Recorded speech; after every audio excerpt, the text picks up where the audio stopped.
কিন্তু বড় প্রেসারে হয়ে আছে। ইলেকশন কমিশনার যেটা তথ্য দিয়েছে যে 11টি ডকুমেন্টস এর ভিতরে কোনো একটা ডকুমেন্টস দেখাতে হবে, আমরা কিন্তু সেই ডকুমেন্টস এর জন্য অনেকেই আমরা বড় ব্যস্ত হয়ে পড়েছি। এটা দুনিয়াবি ক্ষেত্রে, দুনিয়ার জমিনে যদি ভারতবর্ষের জমিনে যদি টিকে থাকতে গেলে যদি আমাদের এত প্রেসানি হতে হয়, ভারতের নাগরিক হিসাবে পরিচয় দিতে গিয়ে আমাদেরকে যদি এত কষ্ট, এত প্রেসানি, এত টেনশন হতে হয়, তাহলে কি একবার চিন্তা করেছেন একদিন তো মরণ হবে, মরণ একদিন হবে। মরণের পরে আমরা যে দয়ার জান্নাত যাব, আল্লাহর দয়ার জান্নাতে যাব, সহজে কি আমরা যেতে পারবো বলে মনে হয়? এই দুনিয়ার জমিনে আমরা যা করছি, আমরা কি সঠিকভাবে আল্লাহ পাকের দয়ার জান্নাতে কি আমরা যেতে পারবো? আমরা কি সেই আমল করতে পেরেছি? আমরা কি সেই আল্লাহ পাকের সন্তুষ্টি অর্জন করতে কি আমরা পেরেছি? একবার নিজের বিবেকের কাছে প্রশ্ন করে দেখুন। আল্লাহ পাকের সম্মুখে দাঁড়াতে হবে, জবাব দিতে হবে। কোরআন শরীফের ভিতরে আল্লাহ বলছেন যে জান্নাতে যেতে গেলে 6টা ডকুমেন্টস লাগবে, অর্থাৎ 6টা গুণ লাগবে, 6টা ডকুমেন্টস আপনাকে দেখাতে হবে। দুনিয়াতে ভারতবর্ষের নাগরিকত্ব টিকে থাকার কারণে যদি এই ডকুমেন্টস এর জন্য এত আমাদের চিন্তা হয়, তাহলে আল্লাহর দয়ার জান্নাতে যে 6টা ডকুমেন্টস এর কথা বলেছে, নাম্বার 1 আল্লাহ কোরআন শরীফের ভিতরে যে মুমিন আমরা নামাজ পড়বো না, আমরা কিয়ামতের সময় কাটাবো। যে মুমিন আমরা নামাজ পড়বো না, আমরা লুডুতে সময় কাটিয়ে দেব। যে মুমিন আমরা নামাজ আদায় করব না, আমরা জুয়ার আড্ডায় সময় কাটিয়ে দেব। আর বলবো যে আমরা ঈমানদার, আমরা মুমিন। অত সহজ ব্যাপার নয়। নাম্বার 1 আল্লাহ বলছেন কদ আফলাহাল মুমিনুন। আল্লাহ কোরআনে বলেছেন, আল্লাহ রাসূল হাদিস শরীফের ভিতরে বলেছেন, আল্লাহর নবী দয়ার নবী রাহমাতাল লিল আলামিন হুজুর আমার পবিত্র হাদিস শরীফের ভিতরে তিনি ইরশাদ করে বলেছেন যে আল্লাহ রাসূল সাল্লাল্লাহু আলাইহি ওয়াসাল্লাম জানিয়ে দিয়েছেন যে তোমরা যখন যে ইবাদত করবে, তোমরা যখন যে ইবাদতটা করবে, সেই ইবাদতটা যেন মনোযোগী হয়, অমনোযোগী না, যেন মনোযোগী হয়। হাদিস শরীফের ভিতরে রাসূলুল্লাহ সাল্লাল্লাহু আলাইহি ওয়াসাল্লাম বলেছেন, আন তা'বুদাল্লাহা কা'আন্নাকা তারাহু ফাইন লাম তাকুন তারাহু ফাইন্নাল্লাহা ইয়ারাকা। আল্লাহ রাসূল সাল্লাল্লাহু আলাইহি ওয়াসাল্লাম বলেন যে তোমরা যখন আল্লাহর ইবাদত করবে, আল্লাহর ইবাদতে দাঁড়াবে, আল্লাহ পাকের সন্তুষ্টির জন্য ইবাদত করবে, তোমরা মনে করবে আমি আল্লাহকে দেখছি, আমি আল্লাহকে দেখছি।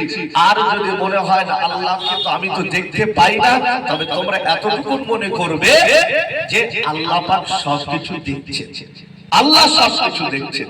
আজকে যদি রাসূলুল্লাহ সাল্লাল্লাহু আলাইহি সাল্লামের এই একটা হাদিস যদি আমাদের অন্তরেতে যদি গেঁথে যায় যে আল্লাহ দেখছেন আর আমি আল্লাহকে দেখছি, আমি যদি আল্লাহকে না দেখতে পাই, আল্লাহ কিন্তু আমাকে সবকিছু দেখছেন, তাহলে কিন্তু আমরা এই একটা হাদিসের উপরে যদি আমল করতে পারি, তাহলে আমাদের জীবন থেকে খারাপিয়া দূর হয়ে যাবে, খারাপিয়া দূর হয়ে যাবে। কেন? যখন নামাজের সময় হয়ে যাবে, আমরা যদি লুডুতে সময় দেই, যদি মনে হয় আল্লাহ দেখছেন, নামাজ পড়তে হবে।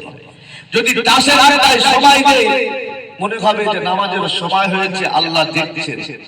যখন যেটা করব, এটা যদি আমাদের অন্তরেতে আসে, নিশ্চিত আমরা তখনই হেদায়েত হতে পারবো। আল্লাহর কাছে চাইতে হবে, ইন্নাল্লাহা লা ইউগাইয়িরু মা বিকওমিন হাত্তা ইউগাইয়িরু মা বিআনফুসিহিম। আল্লাহর থেকে ফরিয়াদ করতে হবে, আল্লাহ আপনি আমাকে হেদায়েত দেন। শয়তানের ওয়াসওয়াসায় পড়েছি, আল্লাহ আপনি আমাকে হেদায়েত দেন। নবীর উম্মতেরা ও পিয়ানেরা ফিরে আসুন। আল্লাহ নবী হাদিস শরীফের ভিতরে বললেন, কুল্লু বানি আদম খাতাউ, প্রতিটা আদম সন্তান গুনাহগার। আদম সন্তান এরা ভুলের ঊর্ধ্বে নয়, এরা ভুল করবে, এরা অন্যায় করবে, এরা অপরাধ করবে। আমরা ফারিস্তা নয়, আমরা গোলাম ইনসান, আমরা গোলাম মানুষ, আমরা গোলাম আদম সন্তান।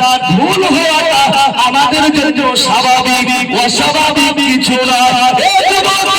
আল্লাহ পাক রব্বুল আলামিন যখন আল্লাহ পাক নবী আদমকে যখন সৃষ্টি করছে, নবী আদমকে যখন বানাচ্ছে, আল্লাহ পাকের ফেরেশতারা আল্লাহ ওই সময় বললে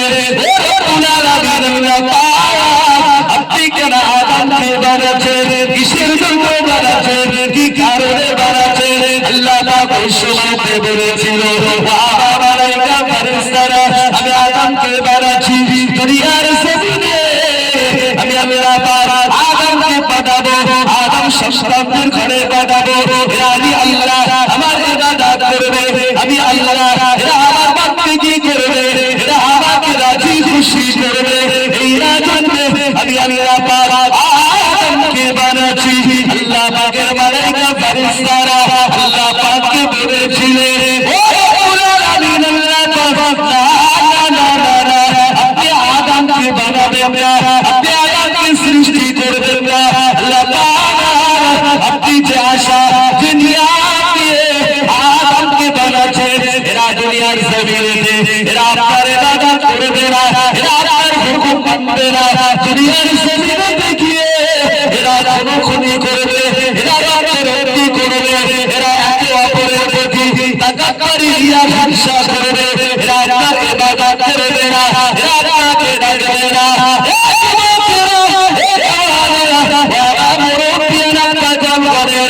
আল্লাহ পাকের মালায়েকা ফেরেশতারা আল্লাহ পাককে বলতে রইলেন আল্লাহ পাক আপনি আদমকে বানাবেন না, আমরা ফেরেশতারা আপনার ইবাদত করি, আমরা ফেরেশতারা আপনার হুকুম পালন করি, আমরা ফেরেশতারা আপনার হুকুমগুলো যথাযথ আদায় করি।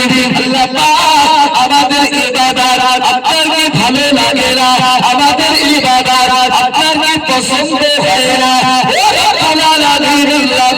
আপনি আদমকে বানাবেন না। আল্লাহ পাক যখন আদমকে এদের ঘরে বানাবেন, আমরা ফেরেশতারা তো আপনার ইবাদতের জন্য যথেষ্ট। আল্লাহ আমাদের ইবাদত কি আপনার কাছে পছন্দ হয় না, আপনার কাছে মনোনীত হয় না? আল্লাহ আমরা তো আপনার জন্য ইবাদতের জন্য যথেষ্ট। আল্লাহ বলছেন আয় আমার মালায়েকা ফেরেশতারা আমি আল্লাহ যা জানি তোমরা তা জানো না, আমি আল্লাহ যেটা জানি তোমরা তা জানো না। আল্লাহ আমাদের আদি পিতা আব্বাজান নবী আদম আলাইহিস সালামকে সৃষ্টি করলেন, আজাজিলকে বললেন আদমকে সিজদা করো, সমস্ত ফেরেশতাদিগকে বললেন আদমকে সিজদা করো, সমস্ত ফেরেশতারা আদমকে সিজদা করলেন, কিন্তু আজাজিল করলেন না। আজাজিলকে বলছে সিজদা করো, সিজদা করে না। আজাজিল কি করছে? যে কিনা মুআল্লিকান মালায়েকা ছিল, যে ফেরেশতাদের শিক্ষক ছিল, ফেরেশতাদের ওস্তাদ ছিল, সেই আজাজিল আল্লাহকে বলছেন আল্লাহ আপনি আদমকে মাটি থেকে সৃষ্টি করেছেন, আদমকে মাটি থেকে সৃষ্টি করেছেন, আর আমাকে তো আগুন থেকে সৃষ্টি করেছেন। মাটি যতই উপরে তুলবে মাটি নিচেই নামবে, আর আগুনকে যত নিচে যাবে আগুন তত উপরে উঠবে। আদম আমাকে সিজদা করবে, আমি আদমকে সিজদা করতে পারবো না। কে বলছে? আজাজিল ইবলিস শয়তান। আল্লাহ বলছেন যা শয়তান বেরিয়ে যা, আমি আল্লাহ আমার উপরে উঠতে চাও, বেরিয়ে যাও, তোকে জাহান্নামী করে দিলাম, যা তোকে জাহান্নামী করে দিলাম। আজাজিল ইবলিস শয়তান আল্লাহকে বলছেন আল্লাহ আমি তো এত বছর ধরে আপনার ইবাদত করেছি, এত বছর ধরে আপনাকে ডেকেছি, এত বছর ধরে আমি আপনার সেবা এবং আপনার ইবাদত করেছি, তাহলে আমার এই এত বছর ইবাদতের ফল হিসাবে আপনি কি দেবেন? এত বছর ইবাদতের ফল হিসাবে আপনি আমাকে কি দেবেন? আমি তো আপনার কথা শুনেছি, আপনার ইবাদত করেছি, আপনি তো আমাকে জাহান্নামী করে দিয়েছেন, আমার মরণের পরে জাহান্নাম আমার জন্য নির্ধারিত, তাহলে আমার এই এত বছর ইবাদতের ফল হিসাবে আপনি কি দেবেন? আল্লাহ বলছেন এই আজাজিল ইবলিস শয়তান তুমি কি চাও? তুমি কি চাও? তুমি যে আমার ইবাদত করেছো এর বিনিময়ে তুমি কি চাও? তো বলছে আল্লাহ আমি চারটি জিনিস চাই। তো বলছে কি? তো বলছে আল্লাহ আমি কিয়ামত পর্যন্ত হায়াত চাই, আমি কিয়ামত পর্যন্ত হায়াত চাই। আজাজিল বলছে আল্লাহ আরো একটা জিনিস। তো বলছে কি?